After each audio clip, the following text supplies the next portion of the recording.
En esta ocasión analizaremos y resolveremos las páginas de la 167 hasta la 172 que corresponden a la lección 3 del bloque 5 del libro de Geografía cuarto grado de Educación Primaria. La lección 3 se titula Los desastres que enfrentamos. El aprendizaje esperado dice: con el estudio de esta lección identificarás los tipos de desastres más comunes en México. Comencemos. Tal como escribió Hollín, los desastres afectan a muchas personas y ocurren en todo el mundo. Pueden ser originados por deslizamientos de tierra, lluvias torrenciales, sismos, heladas, explosiones, epidemias y accidentes de transporte. Pero la participación de la sociedad y de las instituciones públicas, privadas y sociales puede ayudar a mitigar sus efectos negativos. ¿Has vivido o escuchado acerca de algún desastre que haya afectado a toda una comunidad como lo describe Hollín en su carta? Escríbelo en tu cuaderno. Aquí escribirás los desastres que has vivido o que has escuchado, tales como los terremotos de 1985 y 2017 en la Ciudad de México o la inundación de 2007 en Tabasco. Actividad. En grupo, platiquen acerca de desastres que hayan vivido o de los que hayan sabido y dibujen sobre un pliego de papel un mapa mental del que más los haya impresionado. Para ello, identifiquen cuándo sucedió, cuáles fueron sus consecuencias, qué lugares y personas afectó y qué se puede hacer para prevenir otro igual. El siguiente ejemplo es una sugerencia. Si lo prefieren, agreguen datos a la información o distribúyanla de diferente forma. Recuerden que en un mapa mental pueden utilizar imágenes y diferentes colores. Aquí nos ponen esta propuesta del mapa mental. Desastre provocado por el ser humano o por un proceso de la naturaleza. Nuestro ejemplo será un terremoto, proceso de la naturaleza. ¿Qué lugares afectó? Ciudad de México, Morelos, Puebla, Estado de México, Guerrero, Oaxaca, Veracruz, Michoacán, Tlaxcala. ¿Cuándo sucedió? El 19 de septiembre de 2017. ¿Qué se puede hacer para prevenirlo? Fortalecer la cultura de protección civil. Realizar simulacros con la participación de todos. ¿Cuáles fueron sus consecuencias?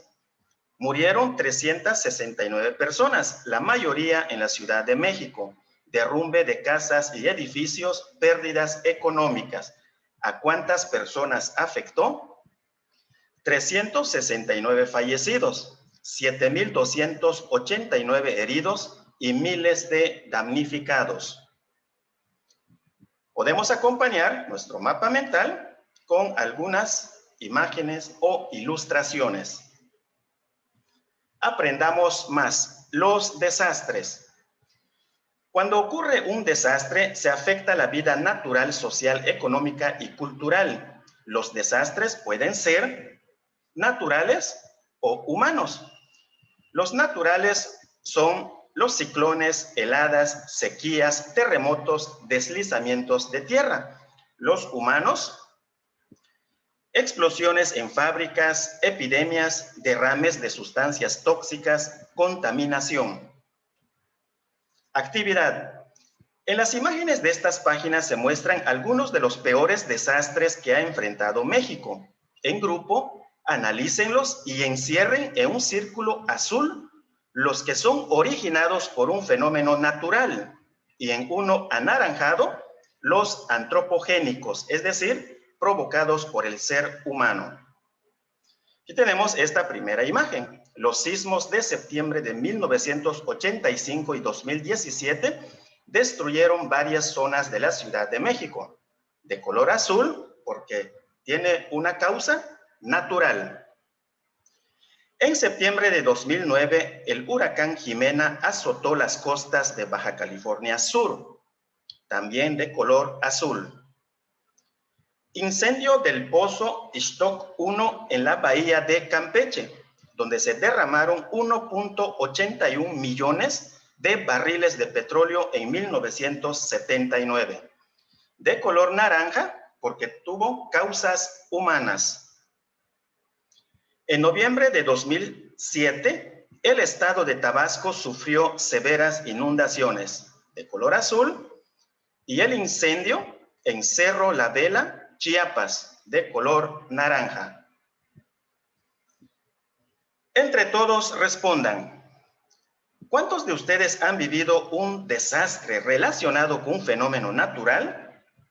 La respuesta es individual. Solo se anotarán los que han vivido un desastre natural. ¿Cuántos han sufrido un desastre relacionado con una actividad humana? La respuesta también es individual. Solo se anotarán los que han vivido un desastre ocasionado por una actividad humana. ¿Cuál de los dos tipos fue el más frecuente en su grupo? Después de contar ambos grupos, se anotará cuál de los dos tipos de desastre es más frecuente, ya sea natural o humano. Anoten en su cuaderno las peores consecuencias que hayan escuchado o conozcan de un desastre. Uno de los peores desastres ha sido el terremoto de 1985 en la Ciudad de México, por los miles de muertos, damnificados y pérdidas económicas que ocasionó.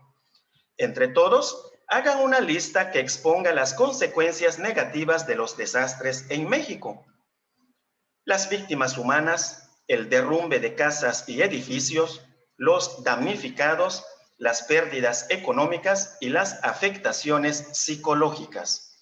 Respondan, ¿por qué vale la pena prevenir? La prevención es nuestro principal recurso para disminuir los efectos de los desastres. La cultura de protección civil, los simulacros, tener un plan de emergencia, las medidas adecuadas para construir casas y edificios, entre otros, ayudan a que el número de víctimas y daños económicos sean menores. Individualmente, dibuja en tu cuaderno algún desastre que haya sucedido en México. Anota qué lo ocasionó, cuándo y dónde sucedió y qué se puede hacer para prevenirlo. Podemos tomar como ejemplo el huracán Gilberto de septiembre de 1988. El dibujo sencillito sería como este. ¿Qué lo ocasionó? Un huracán llamado Gilberto que alcanzó categoría 5, la más alta, se le conoce como el huracán del siglo XX. ¿Cuándo y dónde sucedió?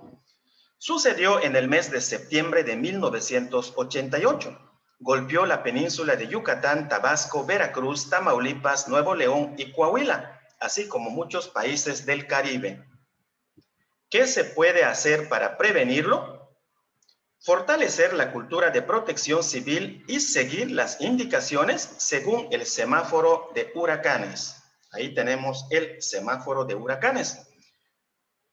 Hay que estar prevenidos. Para que ocurra un desastre deben coincidir dos elementos. Una amenaza o peligro, como un volcán activo.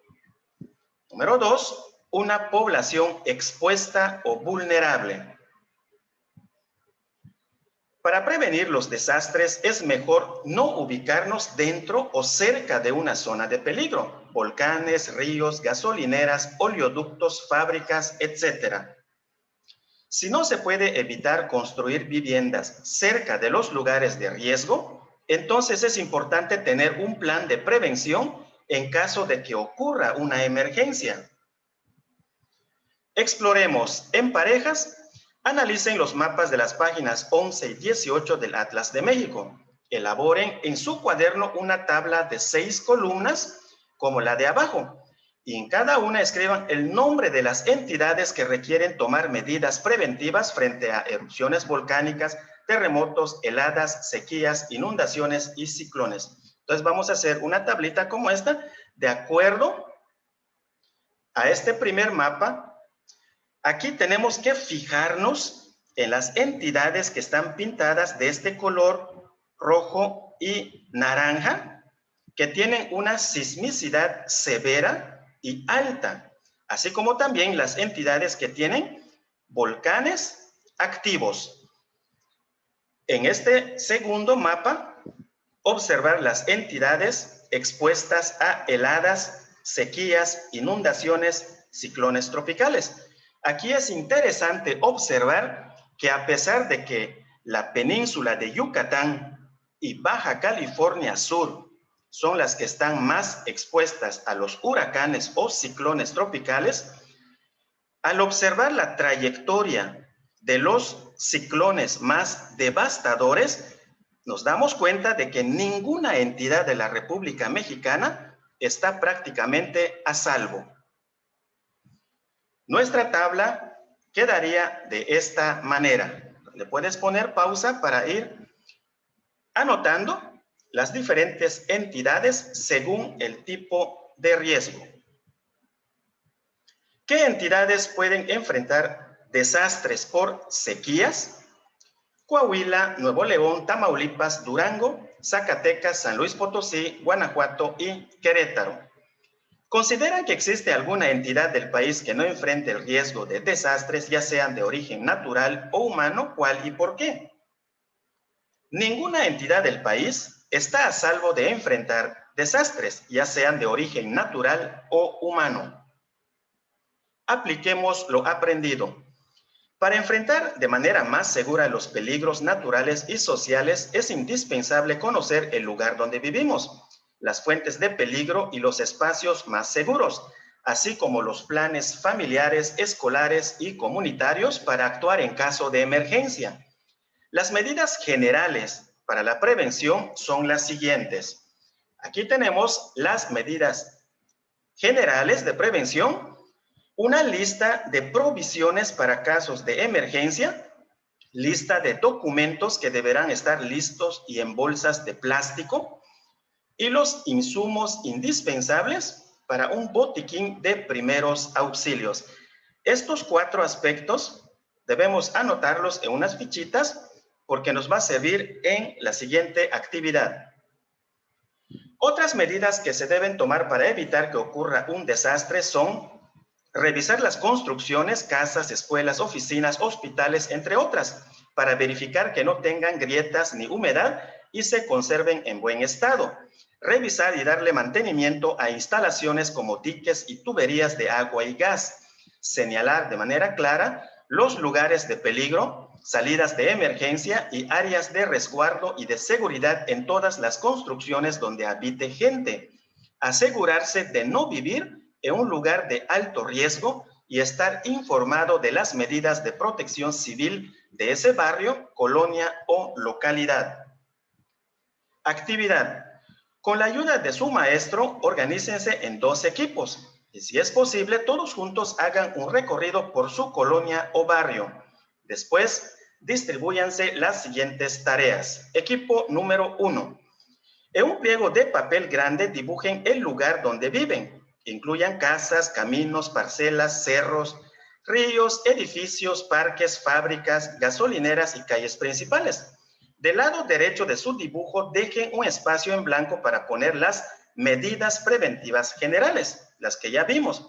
Equipo 2, observarán el dibujo que hizo el equipo 1 para identificar y marcar con color rojo los peligros presentes en cada lugar. Consulten los mapas del Atlas de México relativos a regiones sísmicas y principales volcanes, página 11, y peligros hidrometeorológicos, página 18. Identifiquen qué tipo de desastre podría ocurrir en donde viven. Si consideran que en el dibujo faltan elementos naturales o sociales que pueden provocar un desastre, dibújenlos. ¿Qué es lo que vamos a hacer? Lo siguiente. Vamos nosotros a hacer un dibujo según como lo que le corresponde al equipo 1 y 2. En el espacio en blanco del lado izquierdo, ya vimos que del lado derecho van las medidas preventivas generales, pero del lado izquierdo también vamos a anotar la lista de provisiones, medicamentos y documentos que ya también hemos leído. Anoten también los números de teléfono o de ayuda de su localidad. Protección Civil Municipal, Bomberos, Cruz Roja, Policía y Locatel. Bien, Entonces, en una hoja grande, ya sea un papel bond o cartulina, vamos nosotros a dibujar nuestro pueblo o nuestra ciudad, considerando todos los elementos después de hacer el recorrido. Una vez hecho el dibujo, vamos a señalar, encerrando con color rojo, los elementos de riesgo. Puede ser un volcán, puede ser un cerro, por el caso de los deslaves, una fábrica por los desechos tóxicos, una gasolinera, un centro de abastecimiento de gas LP, también un río por el tema de las inundaciones. También vamos a señalar los lugares que pueden servir como refugios temporales. Por lo general, las escuelas son habilitadas como refugios temporales. Del lado izquierdo, poner la lista de documentos que hay que resguardar, las provisiones indispensables, los medicamentos, los números de emergencia y del lado derecho, las medidas preventivas generales. Entonces, así quedaría toda la actividad enunciada. En las lecciones anteriores estudiaste algunos retos que enfrenta nuestro país. El contraste en la calidad de vida, los problemas ambientales y los desastres. También viste de qué manera podemos evitar o aminorar sus efectos. En la siguiente lección trabajarás con estos retos locales, es decir, problemas que se presentan en el lugar donde vives. Si te gustó este video, te pedimos que nos apoyes con un like, así como también a que te suscribas al canal, activando la campanita de las notificaciones. Por último, compártelo en todas tus redes sociales. Hasta la próxima.